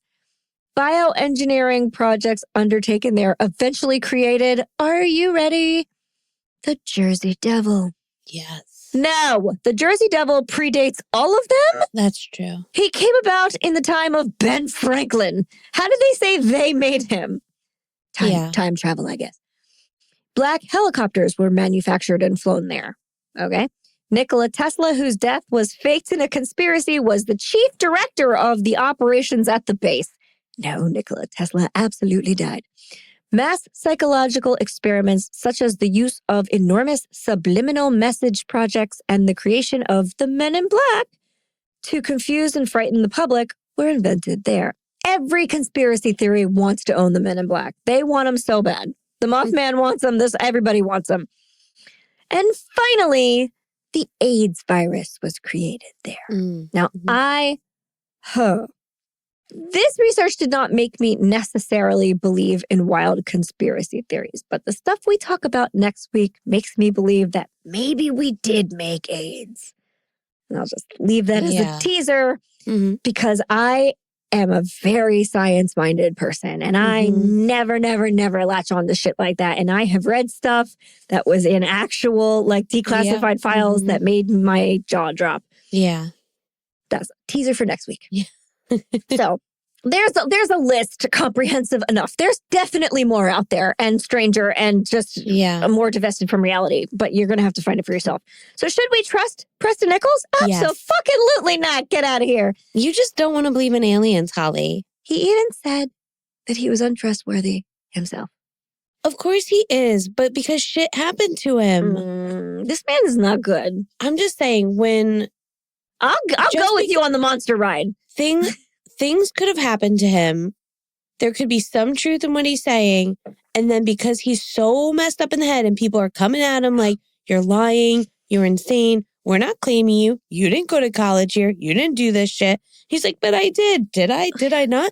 Now everything is the conspiracy. He's such a bad man. The poor man. He's a bad man. He's become a bad man. We've made him a bad man. No. Oh, no. I'm going to send you videos later and you're going to be really upset with yourself that you said that. But yeah, next week, I will absolutely acquiesce to a lot of that shit. Next week, the people we talk about, I can't sit here on a high horse and tell you any of it is true or not true because so much of it turned out to be real that I don't even know what to believe anymore. Yeah. This shit though, fucking fiction. Preston even says himself in his own book that he published before anyone questioned, quote, whether you read this as science fiction or nonfiction, you are in for an amazing story. Wink. And it has since been classified formally as science fiction. Yeah. Because I feel like he was like, I could be sued. Not a super huge confidence builder there, Preston. All of these statements could be true or untrue. Wait till you see him. I don't wait for you to see him. I just want to live in this world. You're going to be like, yes. Not with this guy. Other stuff, totally. Yeah. The monster, I told you, I got on board with a monster. I never do that. I know. Just not this guy. So who on earth would ever believe any of this slop and why? As it turns out, plenty of people, because as crazy as it is, like Leslie, because as crazy as it is, Preston's story is gently peppered with truth. Sure. Starting with the Philadelphia experiment, the USS Eldridge was a real ship. It was real. People saw it. People worked on it. And in October of 1943, it was reported to have spent some time next to a different ship, the USS Engstrom. Now, we're not 100% sure that these two boats were parked next to each other, but the USS Engstrom was most definitely and certainly in the Philadelphia Naval Yard. It was there. And it underwent a process called degaussing or deperming, which is the process of decreasing or eliminating a remnant magnetic field on a ship. This is real. Mm-hmm. They really do this. Degaussing, or it's spelled Degaussing. Degaussing is what I'm guessing. Was originally applied to reduce ships' magnetic signatures during World War II. We're right at the end of World War II, so that it wouldn't trigger naval mines. Basically, so they could glide over mines in the ocean and not make them explode. Makes perfect sense to me. And mines were a huge problem during World War II. They were exploding a lot of boats. And to the untrained eye, this process would look fucking insane. The physical appearance of it was the ship would have like really big, visible cables fastened around its exterior hull, which were designed to carry high ampage electrical currents and a huge electrical coil on the front of it. So it looks like it's wired for Frankensteining. It's like crazy. And the process, which they called wiping, in some cases involved the large coil being dragged up the side of the ship from the keel to the deck using pulses of roughly 2,000 amperes to neutralize the steel's magnetism. I tried to look up what this would look like or sound like. Nobody wants to show me. It's still something that happens in a more refined way, but I imagine it was kind of loud, kind of spooky, and loud in like a buzzy way, and vibrating, and it just didn't look like anything you could possibly explain. You know, like I couldn't explain that. I'd be like, oh no, they're doing something crazy. Yeah, it looks really weird. Doesn't it look nuts? Yeah. You can only really see a ship that has the equipment for it. You can't see it happening, but like there are also steamships sometimes, and there's a lot of like smoke and wires, and it just looks like science fiction. It looks terrifying. And you know what? I might have thought they were time traveling too. Where are you guys going? And if there was enough fog or shit going on, they could have been like, I don't even see the boat anymore for a hot minute. And I suppose to a casual observer, it might be also easy to confuse the name of that ship, especially when you're running home in a panic.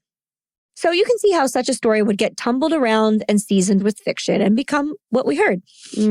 Especially when it wound up in the hands of a man who was previously proven in more than one hospital to be mentally ill with a UFO fixation. Because our friend Carl is not doing great outside of his writing notes in books in different ink. Yeah. Which is an indication of a person that's doing great normally. So it's weird to believe he wasn't. Anyway. Holly, you're fine. But if you still think the Eldridge was zapped into space, consider this.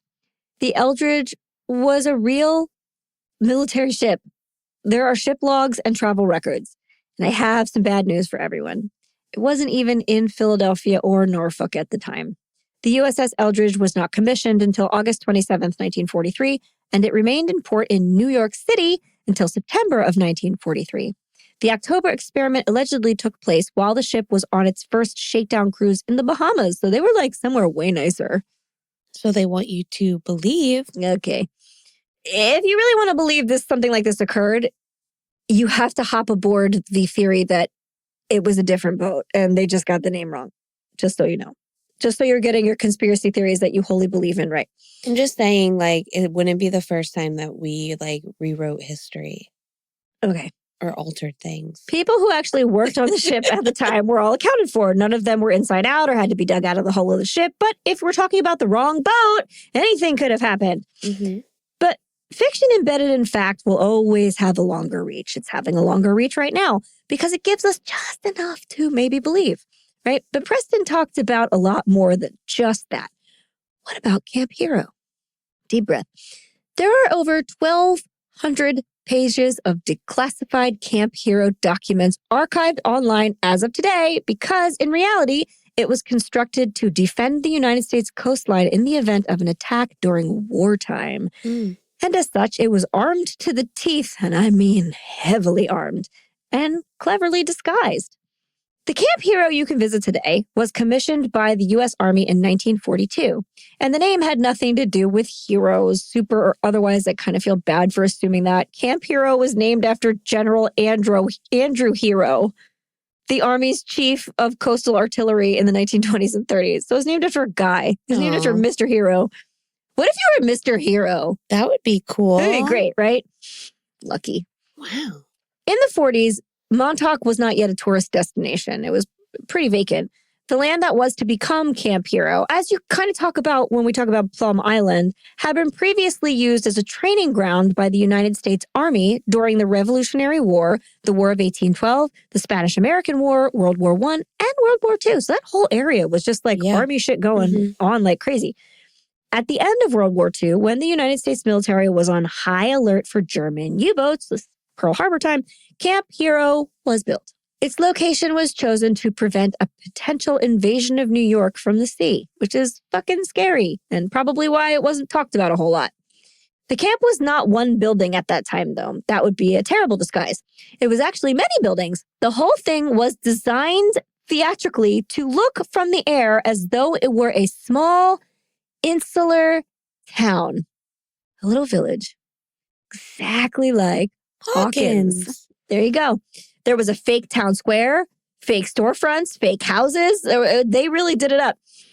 And it was all to conceal an active military base and several enormous weapons and shields.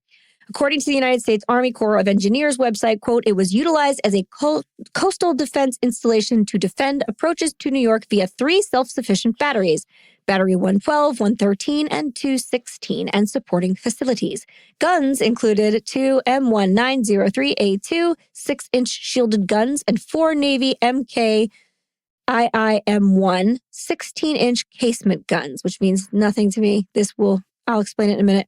Additionally, 37 millimeter weapons and 50 caliber anti-aircraft weapon platoons were assigned to protect the camp from air attack. There's the language I don't understand. That sounds like the guns were a little more than a foot long to a civilian like myself, right? 16 inches is like this big.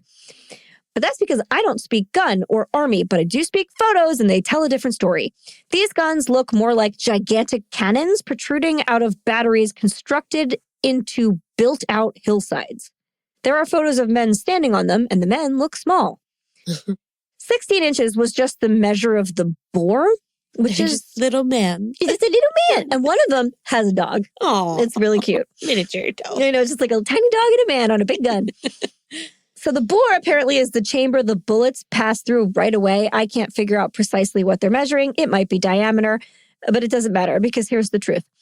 These built-up guns were 66 feet 8 inches long. What? I told you they were huge.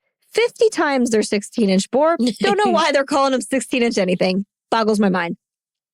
With a full power charge of 700 pounds, the guns were capable of firing 2,110-pound Mark III armor-piercing shells with a muzzle velocity of 2,800 feet per second, firing out to an effective range of 44,680 yards. They were intense fucking guns. And that's not all. The plans clearly state that the gun batteries were, quote, connected with approximately 500 feet of underground tunnel for storing shells and powder, generators, and latrines. That makes the tunnels sound like they were big rooms, but that isn't true either. Quote, a series of tunnels were designed to connect the 4 16-inch and 2 6-inch guns that were set up in huge concrete bunkers on bluffs overlooking the eastern shore facing the ocean. That is 6 giant guns in 3 batteries with storage and room for operators connected by tunnels. It's a lot of underground shit. That's cool. It is cool. And also, like, that alone is pretty scary. And Camp Hero in the Army doesn't really want to admit that. They're like, there's no tunnels. That's crazy. People are like crazy talking. There's like the gun battery, but we don't have like secret tunnels. They absolutely have secret tunnels. Wild. It's in the blueprints. You can look at them. I saw them. Yeah. It's there, man. And all that stuff is declassified. So it's just creative wording. I don't know why. I think they kind of just don't want people in them. Or I don't know. Maybe there's crazy shit in them. But I don't think I'd want people in them either. You get squatters in your tunnels or throwing raves and shit. It's no good. Sure. They continue to the underground. Then you're in the upside down. It's terrible. Fortunately, though, the guns never saw any action. Apparently, people on Montauk that were there ages and ages ago were like, we remember when they tested them. It broke all our windows. It keeps sounding like you're saying mom talk. Montauk. It's Montauk. Montauk. I mean, it would sound the same with that phrase. It would. So I feel like it's okay.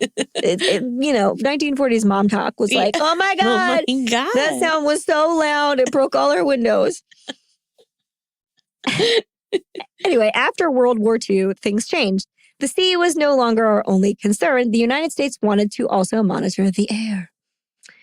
Camp Hero also played a role in the Cold War, so it was like still doing good. It's like, I'm still current, I'm going to help.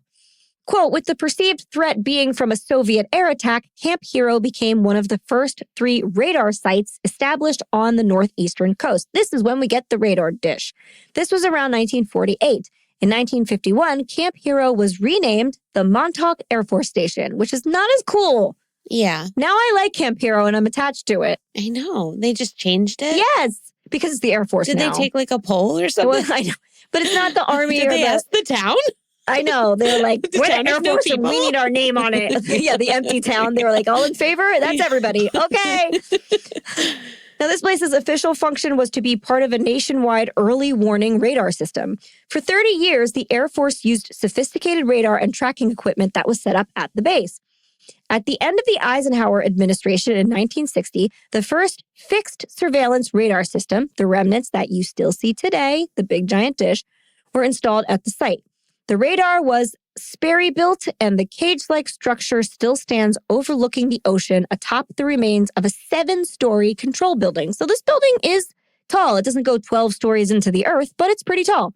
The oblong-shaped screen was capable of tracking objects 200 miles away. That's far. It is far. When built, it was one of the largest in the country, being 120 feet wide and 50 feet high. It is huge. It is really something to see.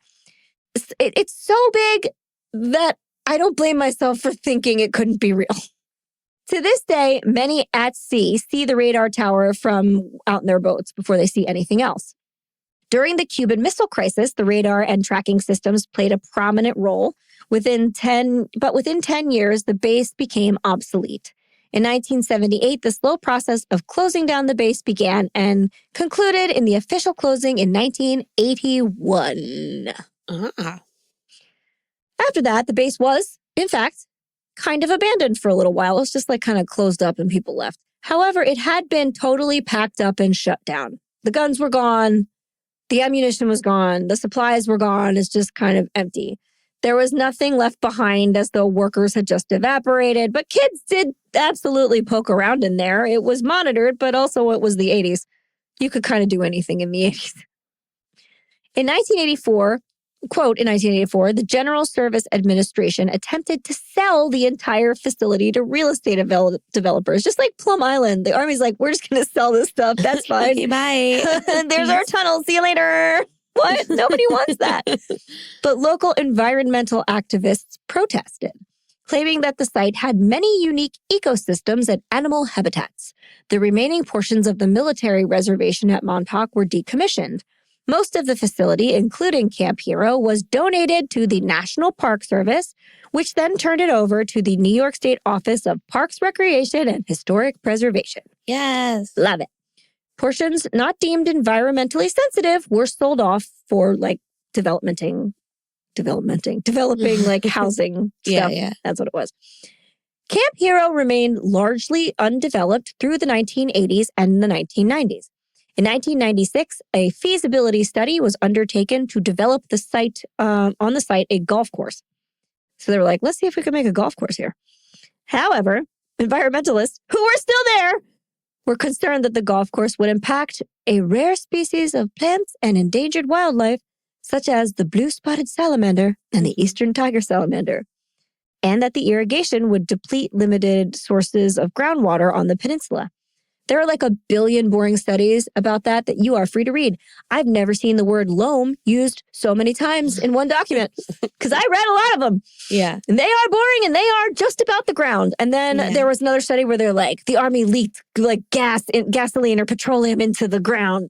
And they were like, yeah, but it didn't really do much. And there's like 150 pages just on that. Anywho, ultimately, the golf course situation was totally dropped. And on September 18th, 2002, Camp Hero State Park was opened. Nice. And you can go visit it today. For $80, you can visit it in your car anytime you want all season. I love it. Yeah, you could camp there. You could walk around and poke the military base. There's still some of the little buildings that are like built up into the side where there were guns and stuff. They're still there. It's like it's something that I would totally walk around and look at. Right. Maybe we will. Maybe there's a lot of trips in our future. Sure. And I've seen the blueprints for this place. You can find them. They're public record and very hard to read. It would be pretty easy, though, to imagine top secret experiments happening there. It looks weird and sinister. I get it. And just because nothing weird actually did happen in the bowels of Camp Hero that we know of, it doesn't mean that weird things didn't happen elsewhere. The FBI absolutely did try to make itself some psychic agents. They did that. They thought it could happen, and they tried really hard. Have you ever heard of the Stargate Project? Yeah. Most people haven't. Stargate Project was a secret U.S. Army unit established in 1977 at Fort Meade, Maryland by the Defense Intelligence Agency. Again, this is Defense Against the Dark Arts. And the Stanford Research Institute, which I think may have had a hand in the Stanford prison experiments, a California contractor, to investigate the potential for psychic phenomenon in military and domestic intelligence applications. They really tried for a long time to make people psychic. I'll explain more about Project Stargate next week. Sorry, guys. But we have one little more nugget of truth to leave with you for today. If the United States had been attempting to train psychic operatives in the late 70s and 80s, which they were, after the insanity of the space race, don't you think other countries might have tried to do the same thing? I think so. Ultimately, our project failed. I mean, roundly, miserably failed. There's just no data, no stories, no theories of it ever working. It just didn't work. But Russia, they claim to have found a girl that could actually move things with her mind. Ooh. And she did it very publicly. And her story resembles that of another telekinetic girl we may have mentioned. Leslie, do you want to tell us about her? I can. Thank you. Okay. All right. So when people talk about the inspiration behind Stranger Things, they often point to MK Ultra. Next week. Yep. Secret government labs and children with terrifying psychic power. But what if I told you, Holly, that during the height of the Cold War, the Soviet Union claimed to already have proof that the human mind could move matter? Her name was Nina not Kulagina, but what did we decide it was? Spell it again? I'm sorry, guys. Okay. So I kept reading it as Nina Kulagina. Nina Kulagina. But I think it's Nina Kulagina. Kulagina. That's what That sounds much more Russian and better and prettier and not like Julia Gulia. Nina Kulagina. Now listen, I didn't look that up because I gave this piece to Leslie and ran away. Entirely, yeah. I did read it, and then I was like, hey, why don't you do this? And then I just didn't do anything else. So I don't know if I pronounced that right, but if I was looking at it, that's probably how I would have done it. 100%. Okay. Let's get back into it. Her name was Nina Kulagina. No, I did it again. Okay, hold on. Let's try again. Her name was Nina Kulagina. Better. And according to decades of Soviet scientists, military researchers, and physicians, real doctors, she was the real thing. Nina Kulagina was born in 1926 in Leningrad, which is modern-day St. Petersburg. She was a World War II veteran, a radio operator during the siege of Leningrad, and by Leningrad, you got it. Okay. And by all accounts, a deeply ordinary woman until something extraordinary began to happen. Oh my goodness. So guys, I called her a girl for like creative purposes. She was a woman. This was a woman. Yeah, it was and a if you full look at woman. the picture, I was waiting for a girl and then I looked at the pictures and this was like a full woman. Yeah, no, she's a full woman. Like She mom doesn't, bod woman. she doesn't look like 11 at all, No. but her properties do show up. Okay. So Nina claimed that after the war, following severe emotional breakdown, she discovered she could move objects with her mind. So she would get like really angry and frustrated and then like shit would happen. Don't we all? At first, small things, matches, bits of paper, then heavier objects, glasses, compasses, cigarettes sliding across tables. Holy shit. And she didn't do this in secret. She did it in laboratories. Hell yeah. Throughout the 1960s and 70s, Nina was studied extensively by Soviet researchers, psychiatrists, neurologists, and engineers. Physicists, not psychologists, Got it. physicists. Many of them connected to military research programs. These sessions were filmed, documented, and observed by skeptics and believers alike. So you could watch these films. I mean, I don't know if you can, but you can. People wanted access. You they could. get them. In recorded experiments, Nina sits at a table, hands visible, often restrained and separated from the objects. She stares. Her breathing changes. Her pulse spikes. And then objects begin to move. If only her nose bled, it would be like picture perfect to I the know. show. A compass needle spins wildly, a match lifts and rolls, a cigarette slowly slides off a table. Doctors monitoring her reported extreme physical strain during these sessions. So they were like irregular heart rhythms, exhaustion, and nosebleeds. Oh, wait, there it is. There it is. After one experiment, Nina reportedly collapsed and required medical attention. Just like 11. Yeah, so for those of you who haven't seen the show, I feel like there's only 4 or 5 of you. Yeah. When 11 does like psychic powerful things, her nose bleeds. Yeah. And frequently. Sometimes she passes and it'll wipe out. her out. Yeah. Yeah. It's hard work, man. Yeah. She's got to refuel. I know, man. Give her some snacks. She needs those snacks. Gatorade. Doctors. Oh, yeah. Sorry.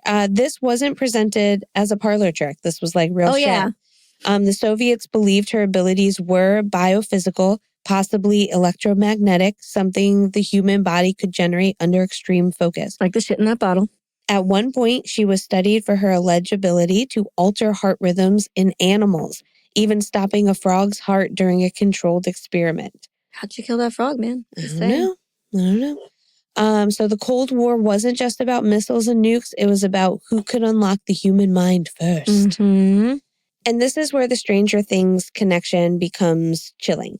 In the show, we see a young girl raised inside a lab, monitored, isolated, pushed to the brink because her mind is a weapon. And Nina wasn't raised in a lab, but once her abilities were discovered, she was never really free again. She lived under constant surveillance. She was summoned for experiments. Disbelievers accused her of fraud. Western skeptics claimed magnets or strings. Claims Soviet researchers denied repeatedly. They were like, no. There's no parlor trick. She's doing it. She's doing it. And despite decades of study, no definitive explanation was ever agreed upon. So Nina herself never claimed to be supernatural. She believed her power was human, something dormant, something dangerous. She died in 1990, just as the Soviet Union itself was collapsing. She probably collapsed it herself. Probably. Taking many of its classified files with it. So here's the unsettling question. If the Soviets truly believed Nina was real, what else did they find? I don't know. So yeah. I don't know. Do you believe it?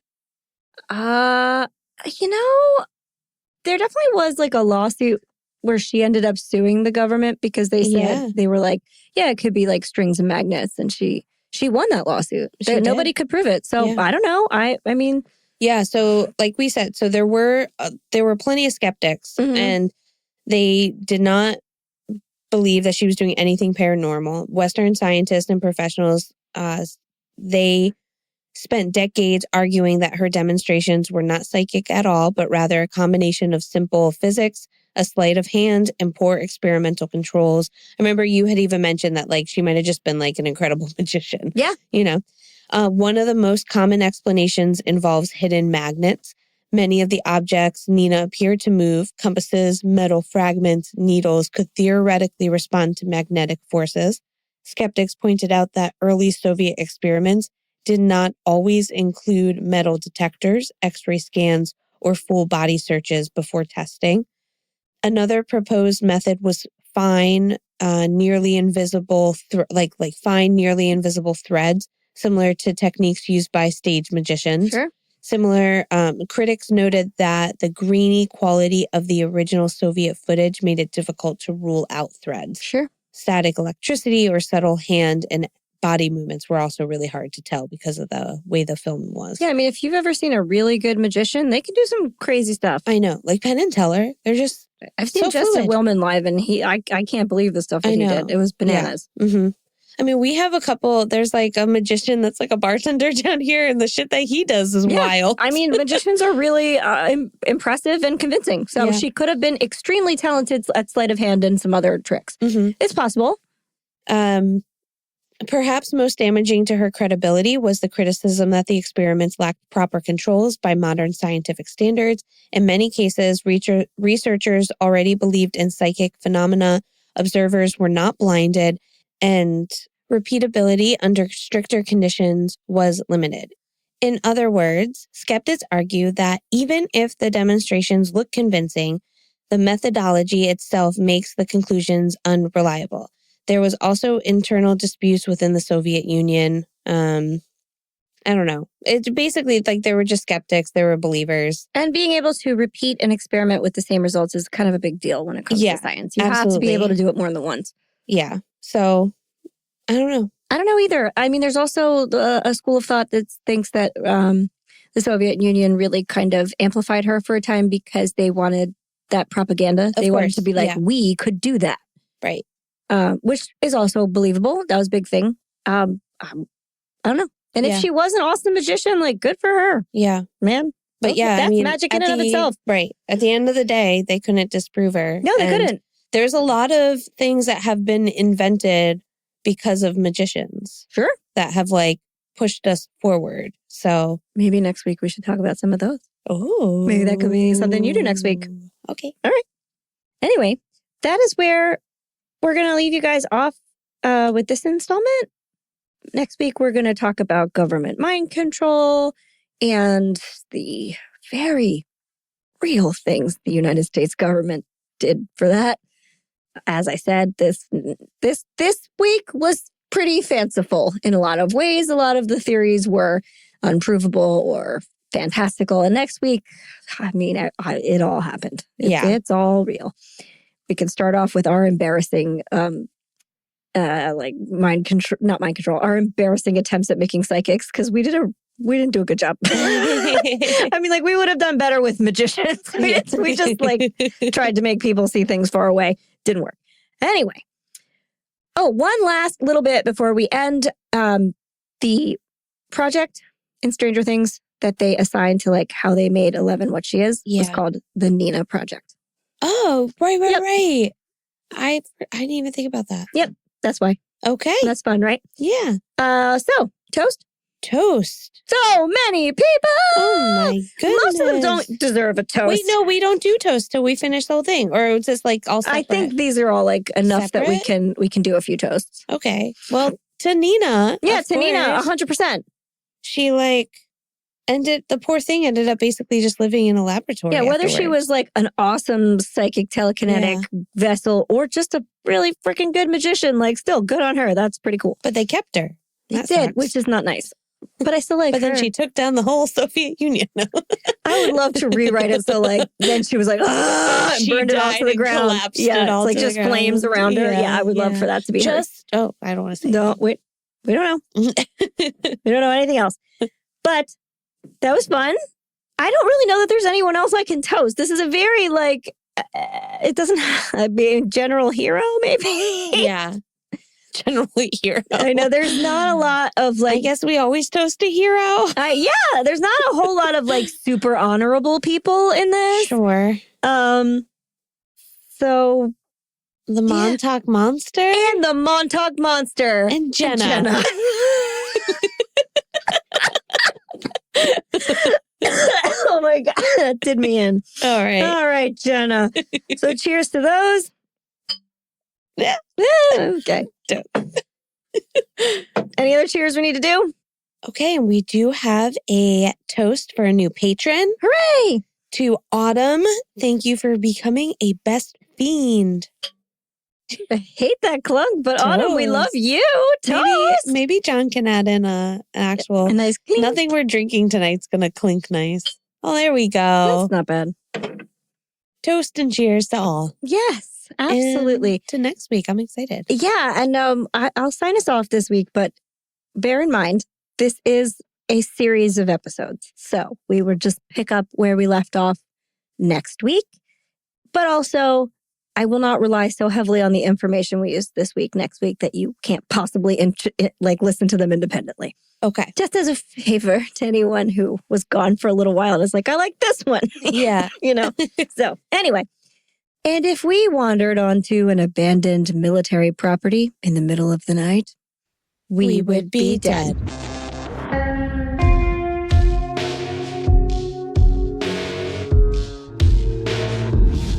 Thank you for listening to the We Would Be Dead podcast. Hit subscribe now to never miss an episode. Rate and review our show on iTunes. Follow us on Facebook, Instagram, and Twitter at Would Be Dead Pod. And join our Facebook group to discuss the podcast and more.